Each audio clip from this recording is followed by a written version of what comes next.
नमस्ते विद्यार्थी मित्रों। आज हम विषय हिंदी कक्षा 7 में छठा चैप्टर पढ़ेंगे। अगले वीडियो में हमने आधा पाठ पूरा किया था। अब हम आगे पहुंचते हैं। उनसे पहले हम थोड़ा देख लेते हैं प्रश्नों के बारे में। तो डॉक्टर विक्रम साराभाई जब छोटे थे तब रविंद्रनाथ ठाकुर ने भविष्यवाणी की थी कि ये बच्चा बड़ा होकर यशस्वी बनेगा, और ये भविष्यवाणी डॉक्टर विक्रम साराभाई ने सच साबित कर दी।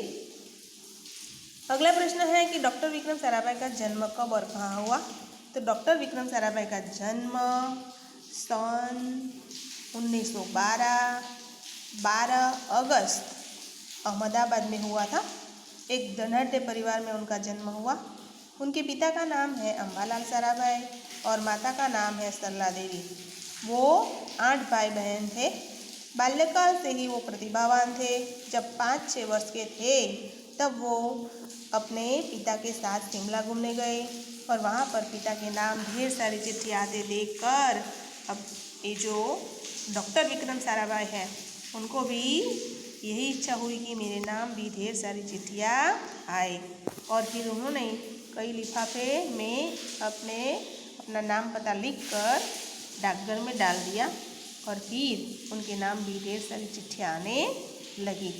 जब पिता को पता चला तो सबसे पहले तो वो समझ में नहीं आया कि ऐसा बच्चे ने क्या किया होगा, क्यों किया होगा। लेकिन जब असलियत मालूम हुई तो उनके पिता भी खुश हो गए। डॉक्टर विक्रम साराभाई जो है वो साइकिल पर कलाबाजियाँ करते थे और सबको अचंभित कर देते थे। डॉक्टर विक्रम साराभाई ने इंटर की कॉलेज पढ़ाई की गुजरात यूनिवर्सिटी से, और फिर उन्होंने बीएससी में कैम्ब्रिज विश्वविद्यालय से उन्होंने बीएससी में सफलता हासिल की। जब विश्व युद्ध शुरू हुआ, द्वितीय विश्व युद्ध, तो फिर वो वापस भारत लौट आए। फिर 1942 में उन्होंने मृणालिनी स्वामीनाथन के साथ शादी की। अब हम आगे पहुंचते हैं पेज नंबर 35। उन्होंने अंतरिक्ष की गहराइयों से आने वाले रहस्यमयी कॉस्मिक किरणों पर अनुसंधान करके कैम्ब्रिज विश्वविद्यालय से उन्होंने सन 1947 को पीएचडी की उपाधि हासिल की। तो उन्होंने पीएचडी की उपाधि पाई रहस्यमयी कॉस्मिक किरणों पर। पीएचडी की उपाधि उन्होंने कैम्ब्रिज विश्वविद्यालय से पाई रहस्यमयी कॉस्मिक किरणों पर। उन्होंने पीएचडी की उपाधि पाई। ब्रह्मांड तथा सौर मंडल के कई जटिल प्रश्नों का उन्होंने प्रायोगिक हल निकाला, और हल निकालने में डॉक्टर विक्रम साराभाई का मुख्य हाथ है, ऐसा माना जाता है। यह उन्हीं का सुझाव था कि कॉस्मिक किरणों पर प्रयोग के लिए हिमालय की ऊंची चोटियां सर्वाधिक उपयुक्त व अनुकूल होगी। यह उन्हीं का सुझाव था कि कॉस्मिक किरणों पर प्रयोग के लिए हिमालय की ऊंची चोटियां उन्होंने हिमालय की चोटियों को सर्वाधिक उपयुक्त व अनुकूल होगी, और उन्होंने हिमालय की चोटियों को पसंद किया। इसलिए भारत सरकार ने गुलमर्ग में वैज्ञानिक उपकरणों से लेंस पर प्रयोगशाला स्थापित की। डॉक्टर विक्रम साराभाई के निजी प्रयासों से सन 1947 को भौतिक अनुसंधान प्रयोगशाला अहमदाबाद में स्थापित हुई, जिसमें वो आजन्म संबंध रहे। तो उन्होंने कॉस्मिक किरणों पर अनुसंधान करके विश्वविद्यालय से पीएचडी पाई। उसके बाद उन्होंने भौतिक अनुसंधान प्रयोगशाला अहमदाबाद में उन्होंने स्थापित की, जिसमें वो जब तक जिंदा रहे आजन्म संबंध रहे, यानी जब तक जिंदा रहे तब तक के लिए वो उनसे जुड़े रहे। साथ ही उन्होंने देश में वस्त्र उद्योग की तकनीकी समस्याओं के हल निकालने के उद्देश्य से अहमदाबाद में टेक्सटाइल इंडस्ट्रीज रिसर्च एसोसिएशन की आधारशिला रखी। तो उन्होंने वस्त्र उद्योग की तकनीकी समस्याओं के हल निकालने के उद्देश्य से अहमदाबाद में ही उन्होंने टेक्सटाइल इंडस्ट्रीज रिसर्च एसोसिएशन की आधारशिला रखी। भौतिक अनुसंधान प्रयोगशाला डॉक्टर विक्रम साराभाई। परमाणु शक्ति, अंतरिक्ष विकिरण, सूर्य, ग्रह, तारा, प्लाज्मा, भौतिकी तथा खगोल पर कार्य किया। तो उन्होंने अहमदाबाद में ही टेक्सटाइल इंडस्ट्रीज रिसर्च एसोसिएशन की आधारशिला रखने के बाद भौतिक अनुसंधान प्रयोगशाला डॉक्टर विक्रम साराभाई ने परमाणु शक्ति पर, अंतरिक्ष विकिरण, सूर्य, ग्रह और प्लाज्मा, तारा, भौतिकी और खगोल पर उन्होंने कार्य किया और कार्य करते रहे।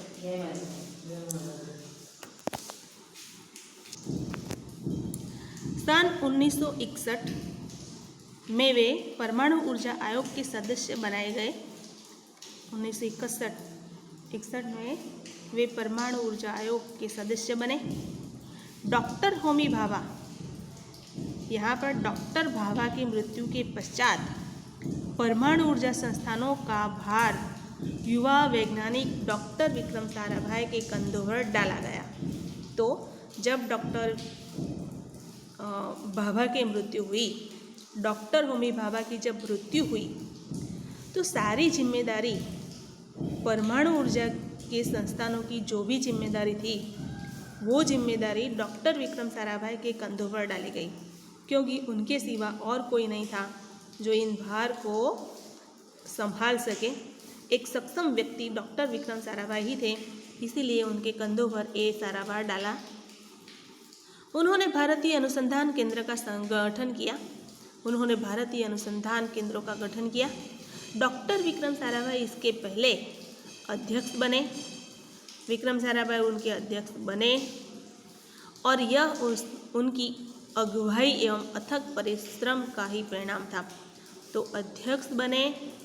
अध्यक्ष बनने की जो उनका श्रेय है, वो श्रेय उसका परिश्रम पर जाता है। उन्होंने उनकी अगुवाई एवं परिश्रम, अथक परिश्रम पर ही ये जो अध्यक्ष बनने का श्रेय मिला, परिणाम मिला। एक मेहनतू व्यक्ति थे, वो परिश्रमी व्यक्ति थे। और भारत में दूरसंचार, दूरदर्शन व मौसम विज्ञान के लिए प्रक्षेपित अनेक ग्रह, उपग्रह अंतरिक्ष में सफलतापूर्वक कार्य कर रहे हैं, तो उसका श्रेय डॉक्टर विक्रम साराभाई पर जाता है। तो दूरसंचार और दूरदर्शन, दूरसंचार यानी जो मोबाइल का हम काम करते हैं वो दूरसंचार कहा जाता है। दूरदर्शन यानी टीवी का। और हम मौसम विज्ञान की जानकारी प्राप्त करते हैं, उनके पीछे डॉक्टर विक्रम साराभाई का हाथ है। तो मौसम विज्ञान जैसे टीवी में बताया जाता है कि अगले 24 घंटों में ज़ोरदार बरसात होगी, फिर भूकंप की संभावना बताई जाती है।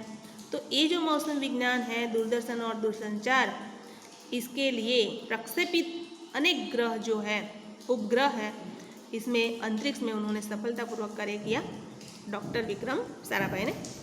डॉक्टर विक्रम साराभाई ने अपना संपूर्ण जीवन भारत तथा विज्ञान के समग्र विकास के लिए समर्पित कर दिया। तो डॉक्टर विक्रम साराभाई ने सारा जीवन, अपना संपूर्ण जीवन भारत तथा विज्ञान के पीछे लगाया। भारत में जब जब युद्ध हुआ तब उन्होंने अपना सहयोग दिया, और फिर विज्ञान के विकास में भी उन्होंने अपना योगदान दिया। भारत के विकास में उत्कृष्ट योगदान के लिए उन्हें कई राष्ट्रीय एवं अंतर्राष्ट्रीय सम्मान भी मिले। तो भारत के विकास में उसके उत्कृष्ट योगदान के लिए डॉक्टर विक्रम साराभाई को राष्ट्रीय एवं अंतर्राष्ट्रीय सम्मान भी प्राप्त हुए, अवार्ड भी मिले। सन 1962 में उन्होंने शांति स्वरूप भटनागर पुरस्कार मिला। 1962 में शांति स्वरूप भटनागर पुरस्कार मिला। 1966 में पद्म विभूषण, 1966 में पद्म विभूषण मिला, और 1972 में मरणोत्तर पद्म विभूषण जैसे अलंकारों से नवाजा गया। तो ये जो सारे साल दी गई है और कौन सी साल में कौन सा पुरस्कार मिला वो बात बताई। 1962 में शांति स्वरूप भटनागर पुरस्कार मिला, फिर 1966 में पद्म विभूषण मिला, और 1972 में उन्हें मरणोत्तर पद्म विभूषण जैसे पुरस्कार भी मिले, जैसे अवार्ड भी उन्हें मिले। निशस्त्रीकरण से संबंधित कई महत्वपूर्ण अंतर्राष्ट्रीय संस्थानों में भी भारत के प्रतिनिधि के रूप में वो रहे। तो निशस्त्रीकरण से संबंधित कई महत्वपूर्ण अंतर्राष्ट्रीय संस्थानों में भी वो भारत के प्रतिनिधि के रूप में रहे। डॉक्टर विक्रम साराभाई ने सन 1966 में international council of scientific union के सदस्य रहे। तो सिर्फ उन्होंने एक ही क्षेत्र में काम किया, लेकिन विज्ञान के क्षेत्र में तरह तरह के नित नए प्रयोग किए और उनको सफलता मिली। 1966 में international council of scientific union के सदस्य के रूप में उनकी नियुक्ति हुई। फिर संयुक्त राष्ट्र संघ में यूनेस्को के विज्ञान विभाग के अध्यक्ष भी रहे। तो संयुक्त राष्ट्र के संघ में वो यूनेस्को के अध्यक्ष भी बनाए गए। राष्ट्रीय संघ यूनेस्को के अध्यक्ष बनाए गए सन 1968 में। फिर उन्हें इंडियन जियोलॉजिकल यूनियन का प्रमुख भी बनाया गया।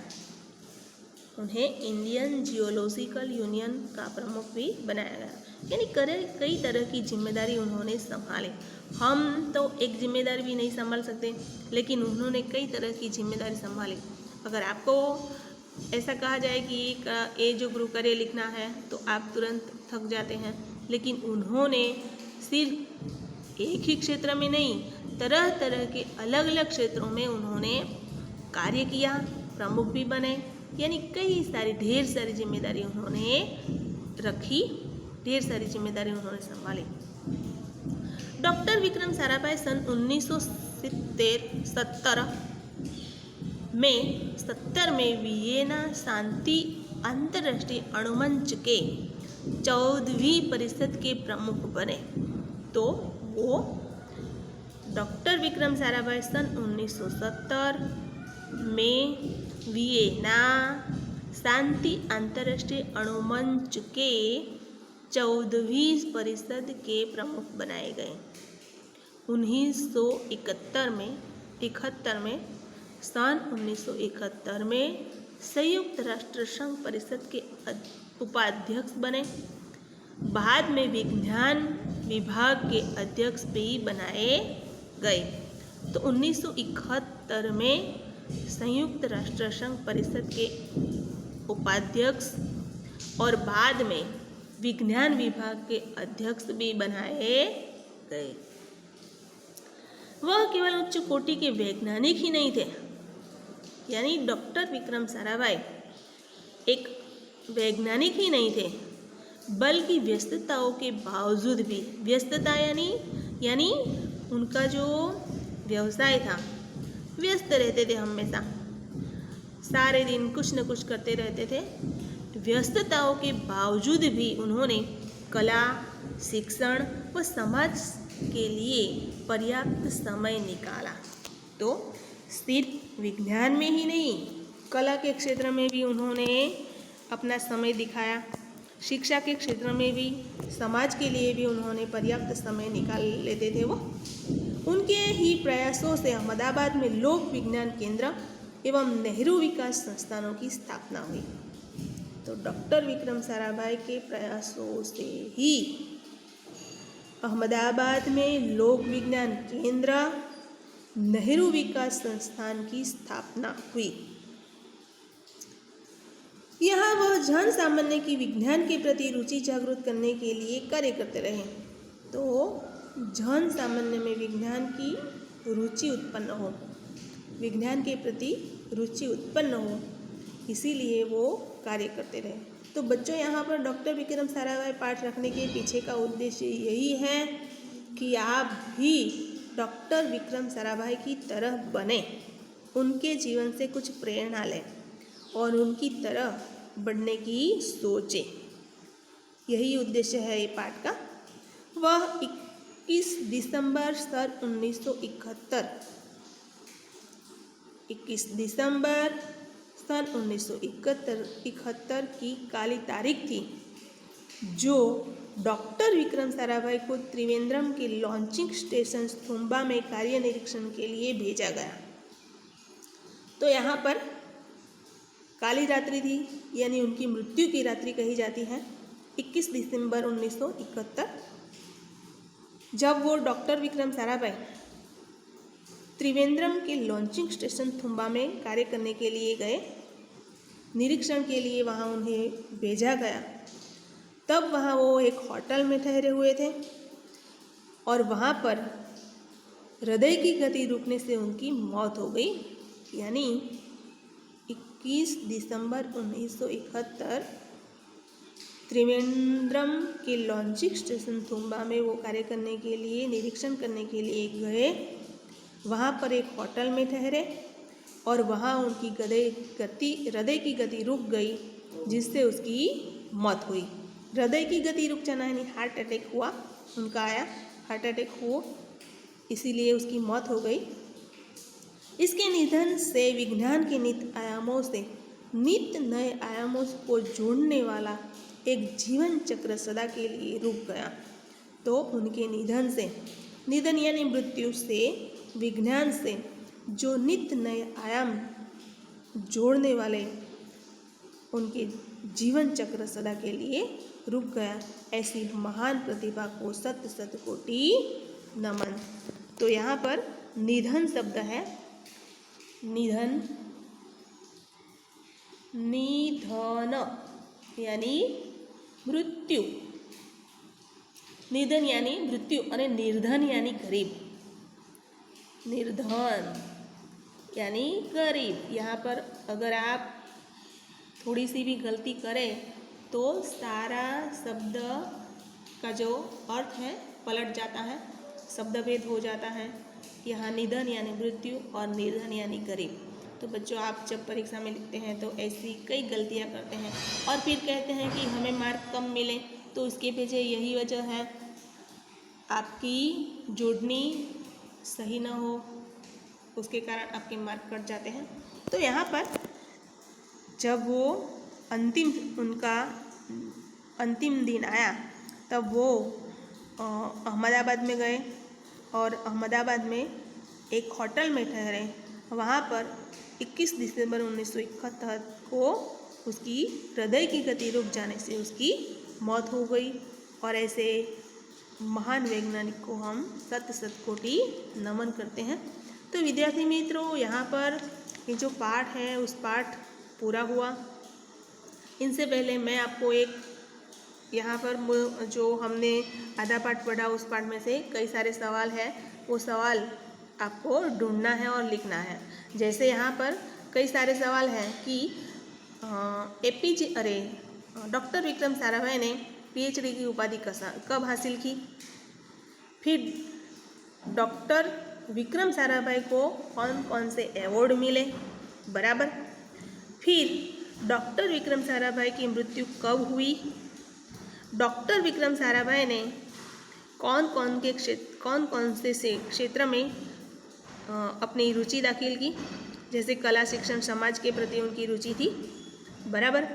फिर उन्होंने ये जो इंडियन जियोलॉजिकल यूनियन का प्रमुख बनाया गया। फिर international council of scientific union के सदस्य भी रहे। और फिर जो अवार्ड मिले वो भी लिखना है। तो यहाँ पर ये सारी बातें लिखनी है। अब ये हमारा जो पाठ है डॉक्टर विक्रम साराभाई, डॉक्टर विक्रम साराभाई पाठ के आधार पर आपको निबंध भी लिखना है, बराबर। निबंध लिखते वक्त हम सबसे पहले उसका जन्म लिखेंगे, फिर उसकी भविष्यवाणी लिखेंगे, किसने भविष्यवाणी की और वही भविष्यवाणी कैसे डॉक्टर विक्रम साराभाई ने साबित कर दी, कितने भाई बहन थे, उसके माता पिता का नाम क्या था, फिर बचपन में कैसे कारनामे करते थे, साइकिल पर कैसी कलाबाजियाँ करते थे। फिर शिमला गए, शिमला वाला प्रसंग भी लिखना है आपको। वहाँ पर उन्होंने कैसे चिट्ठी लिखी और चिट्ठी अपने घर आती रही।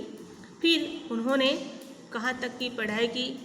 BSc में उन्होंने कैम्ब्रिज गणित व भौतिक विज्ञान में उन्होंने BSc किया। फिर उसकी जो शादी है वो शादी 1942 में मृणालिनी सामंत के साथ हुई। फिर कैसे कैसे उन्हें ये जो पुरस्कार मिले। फिर ये जो डॉक्टर विक्रम साराभाई है, उस साराभाई की मृत्यु कब कहाँ हुई, ये सारी बात आपको अपने निबंध में लिखनी है। पाठ के आधार पर निबंध आप लिखेंगे, बराबर। अब हम जो हमारा छठा पाठ पूरा हुआ, अगले वीडियो में मिलेंगे अगले पाठ के साथ। तब तक के लिए नमस्ते।